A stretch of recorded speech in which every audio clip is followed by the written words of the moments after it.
Welcome back. There's an energy drink currently on the market with a caffeine equivalent of 6 Coke cans or 2.5 Red Bulls. Did you know that? That would be quite the caffeine buzz for me, you, an average adult, but the influencer-backed Prime energy drinks really marketing to kids and teenagers, and now the FDA is looking into Prime. Dr. Pratibha Sanyal, a primary care physician at IU Health, joining us now to share more about the effects that these drinks can have on kids and teenagers. It's so good to have you here. Oh, thank you for having me. On this temporary set, so our guests, a lot of people are used to us being on the red couch, so I'm glad that you're here. A lot of parents are having these discussions with their children. They're being marketed to children. Let's start with what you think when it comes to caffeine in kids. Do you think they should be really having any at all? It's a tough one. Appeal, but unfortunately, no. Under 18, we just don't know how it'll affect kids, and we know that in higher quantities that can affect really negatively psychological effects, behavioral effects, cognitive effects, and cardiovascular effects. That's one of the big ones. You know, I'm thinking about how fast their heart must be racing, and then you're seeing the cans here. What do you think? Like, what is the possible reason now? Why this surge in the popularity? Is it because of the marketing? What is going on here? I think there is some fantastic marketing going on, but unfortunately, I think it has to do with peer pressure as well, and kids want to be perceived a certain way or think that maybe if I drink this, I'll feel a certain way. So I think it's more of that too. Also, you know, I'm thinking about how drained our kids are. Staying up so late, scrolling on their phones. Do you feel like they feel like this is what they need for a boost of energy? But also I'm thinking about parents who are drinking coffee. I mean, they're talking about they need caffeine all the time. So what are we telling our kids? Oh, I get it, but I think it's also so important to really focus on good nutrition and hydration and sleep. I mean, restful sleep is like the best cure for anything, and just good in general.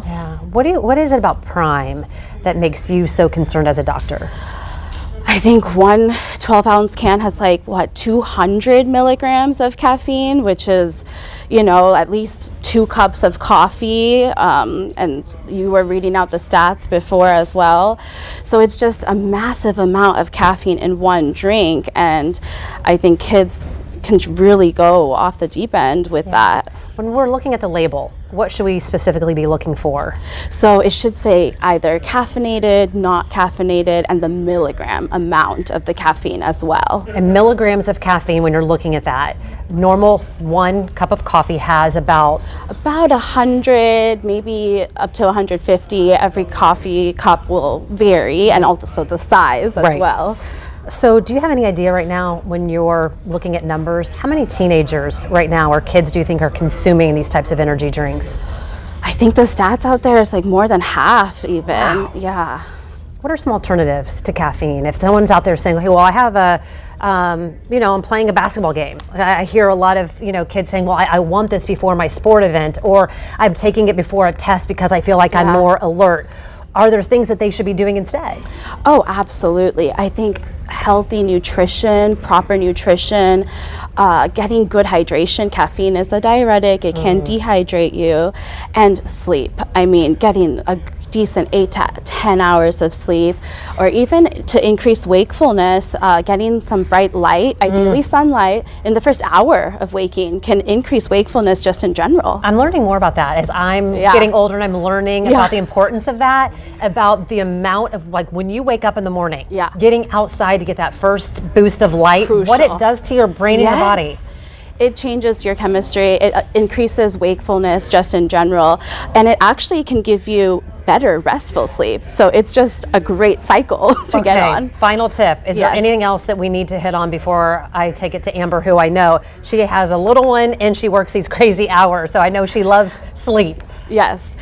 You could get a multivitamin in to kind of account for any nutritional deficiencies. For proper nutrition, that would be great. Doctor, thank you so much. You're Again, welcome. things as kids go back to school to really think about and prepare for.